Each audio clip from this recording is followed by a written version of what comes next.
Sabe quando a gente se sente cansado, desanimado, aquela fraqueza, desgosto, uma impotência diante das circunstâncias? Quer saber mais o que fazer nesse doloroso, mas interessante quadro? Me acompanhe até o final e se surpreenda com a melhor solução para esses casos.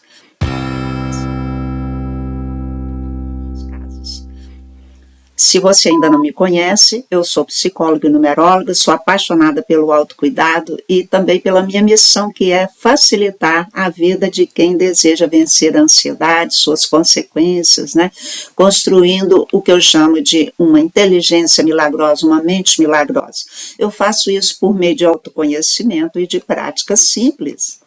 Nós vamos começar, então, com algumas considerações rápidas sobre estar se sentindo cansado, desanimado, enfraquecido. Esse estado depressor que está lotando os consultórios médicos e psiquiátricos. São estados de ânimo que geram desgosto, impotência e que, por um lado, levam à apatia ou, por outro lado, levam à agressividade. Aparentemente, eles não são estados tão fáceis de serem resolvidos. Mas por quê? Porque ninguém enxerga o caminho mais óbvio do mundo. Aqui na Terra, no começo, tudo era bom, tudo era festa, mas o menor deslize, o bicho começa a pegar. Não é verdade? Enquanto humanidade, a gente foi se encantando com os prazeres da vida e assim nós fomos adquirindo vícios, até que tudo virou uma luta cheia de perdas, de sofrimentos, um caos. Já reparou que os prazeres da vida são passageiros? Por exemplo, o prazer mais procurado do mundo tem a duração de segundos, sendo que é justamente esse a causa dos maiores sofrimentos da humanidade, por causa de uns segundos. Que resultados que a gente vê? São traições, são os abusos, as brigas, as agressões, as vinganças, crimes, prisões, atentados contra a própria vida, enlouquecimento, empobrecimento e, lógico, miséria. O que aconteceu? É que a vida se transformou numa corrida por sexo, por dinheiro, e sem perceber, nós nos transformamos então em criaturas miseráveis. Agora, nesse processo todo, imagina o tamanho do desgaste e da decepção que a gente tem quando as consequências começam a chegar. Antigamente, a gente costumava comentar que se torcesse os jornais, saía sangue. Era verdade. Aliás, vale a reflexão, né? A mídia corrompida também colaborou bastante para levar nossas mentes a se virarem para o lado ilusório e passageiro da vida. TV e cinema nos induziram fortemente a esses desequilíbrios. Quando eu percebi isso, eu desliguei a minha, definitivamente. E te aconselho, cogite em desligar a sua também. Você vai ver os enormes benefícios. Mesmo que a gente não tenha tido uma experiência tão desregrada assim, o fato é que tudo nos deixou uma profunda sensação de vazio, de abandono e de impotência. É um sentimento de orfandade, de separação, de solidão. Deixa para mim nos comentários se você já se sentiu assim alguma vez ou até está se sentindo exatamente assim agora, né? Se está vivendo isso agora. Mas acredite, nada está perdido. Por isso eu te pedi para ficar até o final. No começo eu disse que esse momento doloroso tem um lado bem interessante, e tem mesmo. Lá atrás, quando eu passei uma fase assim de profundo desencanto, gente, era uma nostalgia que eu sentia, que era inexplicável. Era uma saudade que eu não entendia. Não era de pessoas, não era de coisas, não era de lugares. Sabe quando uma planta murcha? Era assim que eu me sentia, sem vida. Quando a planta murcha, o que a gente faz? A gente vai lá, refofa a terra, aduba, volta a regar e leva de volta para o sol, né? Coloca no sol. Então, você pega a plantinha abandonada, descobre que a terra está dura, que a terra está seca, sem nutrientes, e enquanto você vai ali refofando, você encontra praguinhas comendo as raízes. Comigo também foi assim.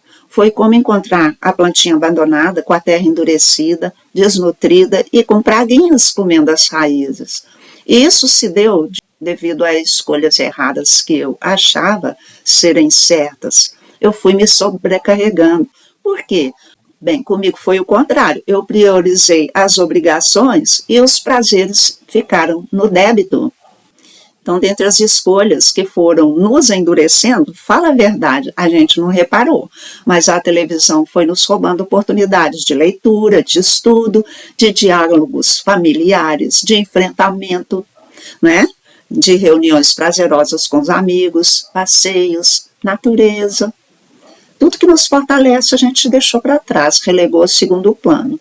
Assim nós fomos ficando viciados e mal alimentados espiritualmente. E com isso os nossos relacionamentos mais preciosos também ficaram para trás. Nós descuidamos deles também. Então a gente coleciona um monte de magos de acusações e condenações quando a gente vê que tudo deu errado, apesar de achar que estava fazendo tudo certo. E os bichinhos continuaram lá comendo as raízes. Bem, remédios remedeia, mas não cura, né? Terapias ajudam, mas também não curam. Porque a cura está onde o remédio e as terapias não alcançam, embora esses recursos sejam de grande valia, mas não alcançam o pontinho certo. Então, aí a gente faz o quê? A gente começa a correr atrás de milagres, e milagres é com Deus. Então, nós vamos correr atrás de Deus. Nessa hora é assim que acontece. O que ajuda, mas também não resolve. Porque Deus não está lá fora, nas igrejas, nos cultos, não é? Assim como os demônios também não. Eles estão dentro de nós, não é? Sabe aqueles bichinhos lá na sua terra endurecida, comendo as suas raízes, sugando as suas melhores energias e roubando a sua paz? Pois é isso, né? É tão interessante tudo isso que precisa ser analisado. Como assim isso acontece se os nossos maiores interesses são o amor, a alegria, os bons relacionamentos, né? O sucesso em nossos empreendimentos e a prosperidade? Mas é essa a nossa essência, é exatamente o que nós chamamos de Deus, é a beleza e a bondade que podemos expressar por meio de nossas palavras, de nossas atitudes, não é? Realizando o milagre da saúde, do amor, dos belos feitos e das riquezas. Mas aqueles bichinhos da raiva, do medo e da culpa nos sugam a energia do amor e da bondade. E eles ficam gordinhos, ficam enormes, não é? E lá se vão os nossos belos relacionamentos e as nossas conquistas. E aí a gente se deprime, se extermina ou sai cuspindo fogo para tudo que é lado. Mas isso não sai barato. Já reparou que a natureza se encarrega de eliminar tudo que não lhe serve mais? Gente, vamos pôr a mão na consciência. Então, na verdade, hoje em dia, a gente busca de tudo, fala de tudo, menos de perdão e reconciliação. A gente vive completamente o oposto de nossos mais profundos interesses. Dá para entender isso? Precisamos enxergar o quanto desvalorizamos as pessoas, o quanto falamos mal delas, o quanto as acusamos e julgamos, né? E brigamos e cortamos relações. Afastamos de nós pessoas valiosas na construção do nosso destino. São apoiadoras, sustentadoras, fortalecedoras. Enquanto agimos dessa maneira, estamos descendo a ladeira. Afogados em ódio, estamos nos destruindo. Então, somos nossos maiores inimigos, nós mesmos. E aí nós somos obrigados a admitir que estamos viciados no sofrimento, ou não? Não queremos, por nada desse mundo, abandonar as ofensas e dar o perdão. Mas aí, com o tempo, nos encontros inevitáveis que a gente tem com a gente mesmo, chega o dia em que a ficha começa a cair. Cada um de nós começa a migrar desse lugar de acusação do outro para o de acusar a si mesmo. Aí dói de verdade, dói mesmo, mas é muito libertador.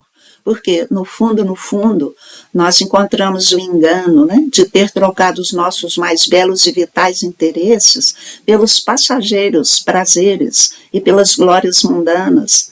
E nos tornamos pessoas arrogantes, orgulhosas, vaidosas, violentas, cada um na sua intensidade, mas todos caímos nos mesmos enganos. Então, a solução para esses nossos estados depressivos, desanimados, endurecidos, desgastados, está no simples retorno ao mundo da generosidade e da compaixão.